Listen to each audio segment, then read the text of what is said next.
presentation is the last one. I do not dare to make any broader conclusion after all those interesting presentations that we had today.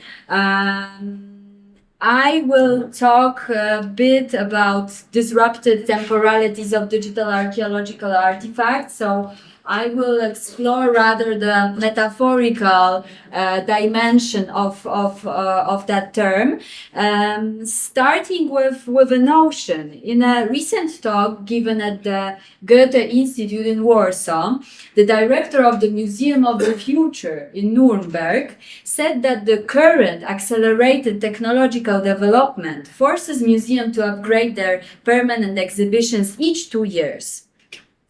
Indeed, technologies change so rapidly that public institutions cannot afford to lose their visitors because their displays are outdated. This notion encouraged me to think about one particular ontological feature of digital objects that are currently dominating archaeological museums: time.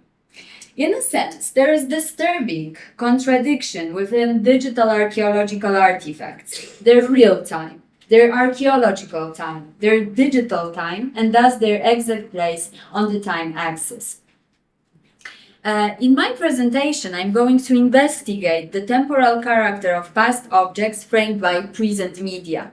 I argue that if we do not focus on the past of objects and the present of technologies and try to understand their disruptive relation, we may easily end up in the museums of nowness, centered merely on exhibiting the technological transformations.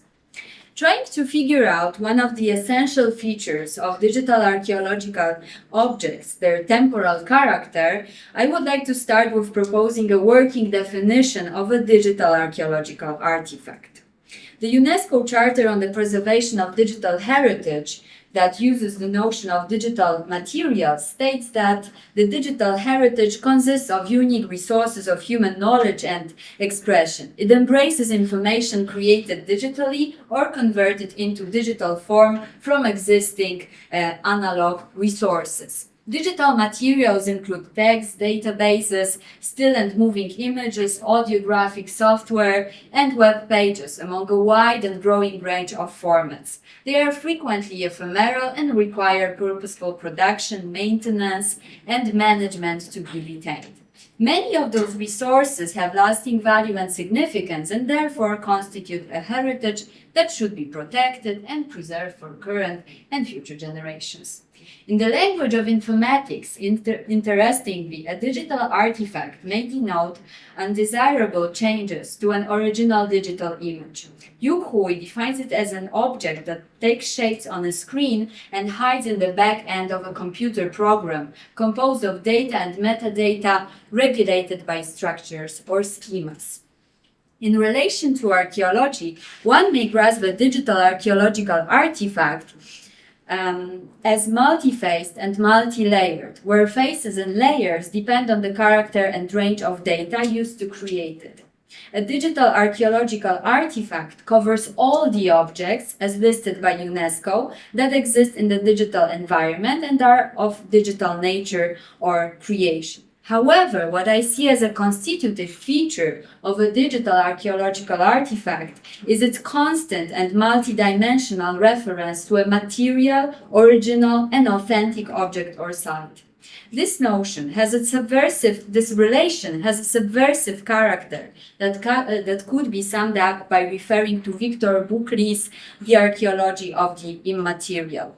While tackling the contemporary gravitation towards technologies, virtual realities, and digitization, Buckley states that the immaterial is produced with novel consequences for understanding of self and materiality.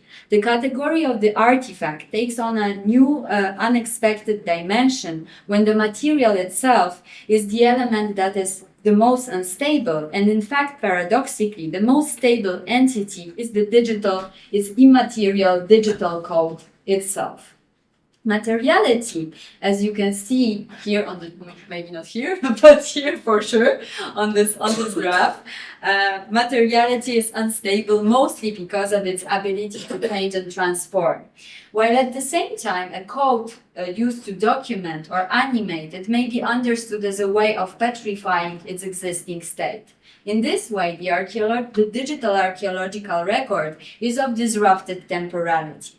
The moment of registration, transformation, or data processing leads to creation of a new time register, where we observe the aging of the data, not the data source. As the group of digital archaeological artifacts vary in form, shape, technology, or material references, I propose to distinguish three main categories of digital archaeological artifacts to observe their temporal character. So the first type of digital archaeological artifacts would be raw documents like digital maps, plans, photographs, 3D models, photograms, 3D scans. They replace the old-fashioned materials like drawn plans and maps or photographs. Those representations are merely a new way of visualizing the material and show us the changing realm of know-how. As such, they are detached from auratic properties of original size and objects. They lack actual dimension, volume, weight, and a contextual relation to the reality of the past, so to say, a material locatedness. This type of digital artifacts, movable digital models of objects created from photograms or 3D scans, always represent their object as it was once registered in a particular atmosphere under specific weather conditions and in a state of conservation by a single person or a group of researchers. In this sense, those digital resources are the group of the digital artifacts of here and now, petrifying past in the exact moment of the real-time performance. Real-time, in this way, is the only time. The time axis is disrupted and somehow cut in the very same moment of documentation. This kind of timeless petrification poses a challenge to perceiving real sites and real artifacts. Regardless of form, function, and provenance, all archaeological objects have in common the fact that they do change. These changes are visible in the form of vibrant matter, to use the expression coined by Jane Bennett. We see more if we look at the artifact at the real time, in the real time, observe its aging process, destruction, and decay. Method is, as we all see, a tool for stopping time, even if we update our digital representations. I propose to understand this type of digital archaeological artifacts as technological reflections on media used previously to achieve the same goals. In fact, while tackling their temporal character, those digital archaeological artifacts tell us rather about the time located on the axis of media and technology history in archaeology than about real objects themselves. The second type of digital archaeological artifact that I distinguish is in an immersive environment that refers to digital and virtual assemblages, full-scale, non-material reconstructions that allow us to experience the past reality. Its rhizomatic structure, based on autopoietic processes, allows it to constantly transform.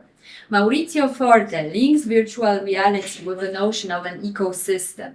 It has systemic structure, sets relations, and allows for interconnections.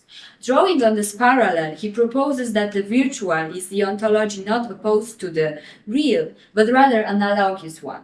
In this sense, the virtual and the real create not a universum, but a multiverse. Of course, we may agree that virtual is a parallel, disembodied ontology where information flows and interconnects. However, then it is essential to ask the question, what do we actually approach while engaging with this kind of digital archaeological object? Past, present, or maybe future? To answer this question, I would rather suggest to treat immersive environments based on virtual reality not as ecosystems, but rather as hyper-objects. Hyperobjects that are rooted in the philosophy of new materialism are vicious, uncanny, temporally undulated, non-local, interobjective, and phasic. Timothy Morton explicitly writes that we can see them, we can experience their agentic behavior, but we cannot approach them. Hyperobjects are distanced, unreachable, but the idea of them protects us from the nearness of things. Virtual paths are indeed vicious. Their structure and aesthetic appeal allow us to immerse in a perfectly created vision. They should be seen as uncanny because they leave us with a feeling of unreal reality. On one hand, we can believe in a projected vision because it seems to be realistic. On the other, we know that the projected reality is immaterial and untouchable. As it comes to their temporal undulation, they push us to think about time. Time is disrupted when we immerse in a past reality of digital archaeological assemblages. The story and appearance send us back to the past, but the form and our apprehension places in the realm of here and now. The third type of digital archaeological artifact would be a material digital assemblage that I name an archaeological prosthesis. The concept of an archaeological prosthesis directs our attention to the entanglement of digital and material existing in parallel. A boundary condition for an archaeological prosthesis is a distracted archaeological matter marked by the passage of time. Cornelius Koltorf names this specific feature pastness. It is expressed materially through visible traces like distraction, fragmentation, or patina. The feature of pastness may be revealed and emphasized thanks to the digital support. If the original object is presented as a fragmentary and a digital add is actually designed to be a support, a tool that allows us to see what is missing, then both actors are engaged in creating a sense of past and past things in the present. Archaeological prosthesis as immersive environment is temporally undulated. However, in the case of this particular digital archaeological artifact, the temporal character is of different nature. Authentic, grayish, fragmented matter and its supplement that represents the original form, sometimes colorful or of different dimensions, sounds, or scents, certainly refer to different temporalities, a past one and a contemporary one. However, the difference lays in the constant reference to an actual material object. In this sense, digital support, digital supplement, is an extension of the object. As a prosthesis, it gives the object the original appearance that could not be restored without a violent material intervention on the fragile body of an artifact. In other words, it provides a contemporary and situated access to the past of the past thing, where entangling material and digital archaeological prostheses are reconnecting past with present. Digital tools immensely, but somehow subconsciously, affect the way we think about temporality of artifacts. Whereas in the case of traditional archaeology, the discipline focused on chronology, periodization, and thus concentrated on establishing the sequence of artifacts and sites, making past even more distant with its mute objects, digital approach brought a radical shift in experiencing time and temporality. Past is definitely brought closer, but the question is it not too close to feel it as present? Digital archaeological artifacts are mirrors reflecting technological acceleration in archaeology. Popularized through web and museums, they respond to the technological gravitation visible in the contemporary world. Nevertheless, with disrupted temporalities, constantly updated and more alienated from original sites and artifacts, they are, so to say, instant objects.